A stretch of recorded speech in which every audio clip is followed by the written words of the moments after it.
பரிசுத்த வேதாகமம் பழைய ஏற்பாடு 1 ராஜாக்கள் 21 அதிகாரம்.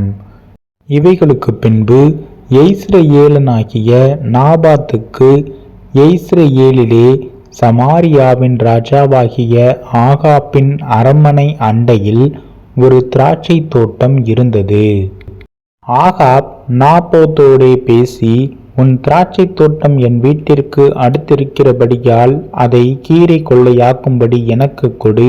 அதை பார்க்கிலும் நல்ல திராட்சை தோட்டத்தை அதற்கு பதிலாக உனக்கு தருவேன்.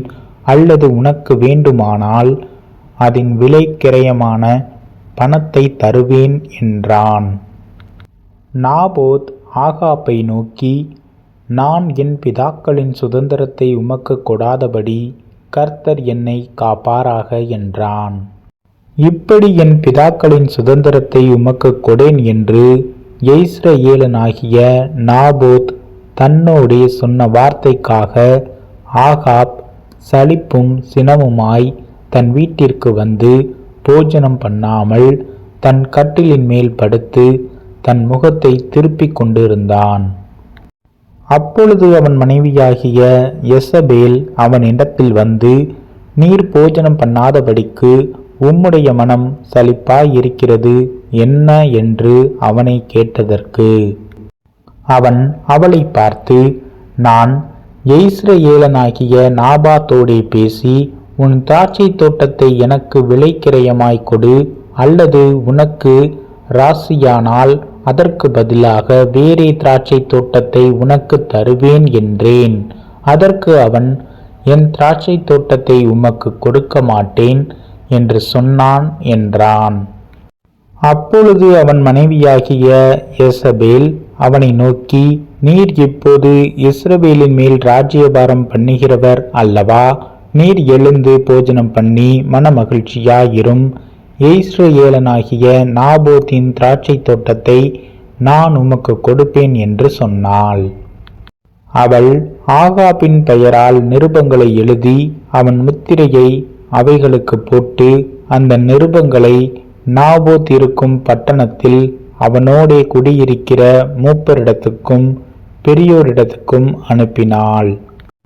அந்த நிருபங்களில் அவள் எழுதினது என்னவென்றால், நீங்கள் உபவாசம் என்று பிரசித்திப்படுத்தி நாபோத்தை ஜனத்தின் முன் நிறுத்தி தேவனையும் ராஜாவையும் தூஷித்தாய் என்று அவன் மேல் சாட்சி சொல்லுகிற பேலியாளின் மக்களாகிய 2 பேரை அவனுக்கு எதிராக நிறுத்தி அவனை வெளியே கொண்டு போய் அவன் சாகும்படிக்கு அவனை கல்லெறியுங்கள் என்று எழுதினாள்.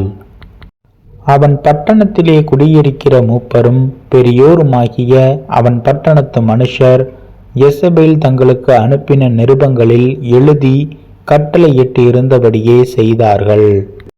அவர்கள் உபவாசம் என்று பிரசித்திப்படுத்தி நாபோத்தை ஜனத்தின் முன்னே நிறுத்தினார்கள். அப்பொழுது பேலியாளின் மக்களாகிய 2 பேர் வந்து அவனுக்கு எதிராக உட்கார்ந்து, நாபோத் தேவனையும் ராஜாவையும் தூஷித்தான் என்று ஜனத்திற்கு முன்பாக அவன் மேல் சாட்சி சொன்னார்கள். அதற்கு பின்பு அவனை பட்டணத்திற்கு வெளியே கொண்டு போய் அவன் சாகும்படிக்கு அவனை கல்லெறிந்து, பிற்பாடு யெசபேலுக்கு நாபோத் கல்லெறியுண்டு செத்தான் என்று சொல்லி அனுப்பினார்கள். நாபோத் கல்லெறியுண்டு செத்ததை யெசபேல் கேட்டபோது ஆகாபை நோக்கி, நீர் எழுந்திருந்து யெஸ்ரயேலனாகிய நாபோத் உமக்கு விலைக்கிரயமாய் கொடுக்க மாட்டேன் என்று சொன்ன திராட்சை தோட்டத்தை சொந்தமாய் எடுத்துக்கொள்ளும்.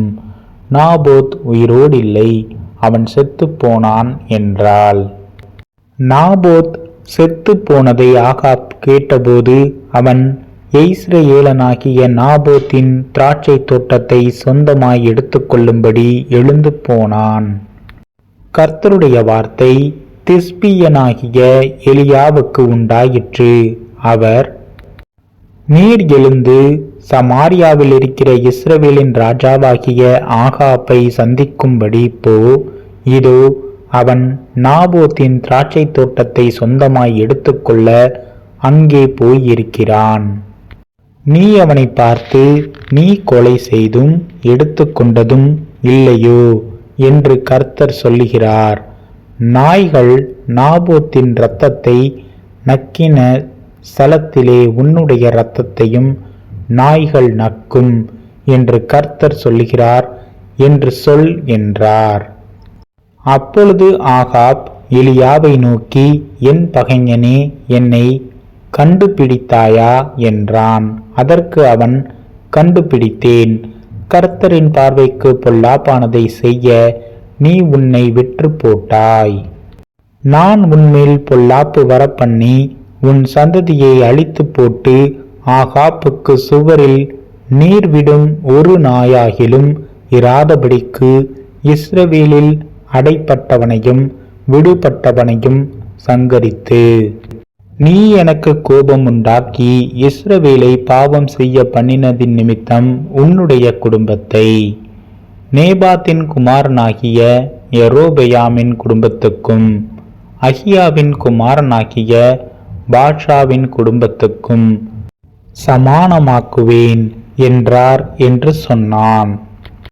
யேசபேலையும் குறித்து கர்த்தர், நாய்கள் யேசபேலை யெஸ்ரயேலின் மதில் அருகே தின்னும். ஆகாபின் சந்ததியில் பட்டணத்திலே சாகிறவனை நாய்களும் வெளியிலே சாகிறவனை ஆகாயத்து பறவைகளும் தின்னும் என்றார். தன் மனைவியாகிய யேசபேல் தூண்டிவிட்டபடியே கர்த்தரின் பார்வைக்கு பொல்லாப்பானதை செய்ய தன்னை விற்று போட்ட ஆகாபை போல ஒருவனும் இல்லை. கர்த்தர் இஸ்ரவேல் புத்திரருக்கு முன்னின்று துரத்திவிட்ட எமோரியர் செய்தபடியெல்லாம் அவன் நரகலான விக்கிரகங்களை பின்பற்றி மகா அருவருப்பாய் நடந்து கொண்டான். ஆகாப் இந்த வார்த்தைகளை கேட்டபோது தன் வஸ்திரங்களை கிழித்து தன் சரீரத்தின் மேல் இரட்டை போர்த்தி கொண்டு உபவாசம் பண்ணி இரட்டிலே படுத்து தாழ்மையாய் நடந்து கொண்டான். அப்பொழுது கர்த்தருடைய வார்த்தை திஸ்பியனாகிய எலியாவுக்கு உண்டாயிற்று. அவர், ஆகாப் எனக்கு முன்பாக தன்னை தாழ்த்தினதை கண்டாயா? அவன் எனக்கு முன்பாக தன்னை தாழ்த்துகிறபடியினால் நான் அவன் நாட்களில் அந்த பொல்லாப்பை வரப்பண்ணாமல் அவன் குமாரன் நாட்களில் அதை அவன் வீட்டின் மேல் வரப்பண்ணுவேன் என்றார்.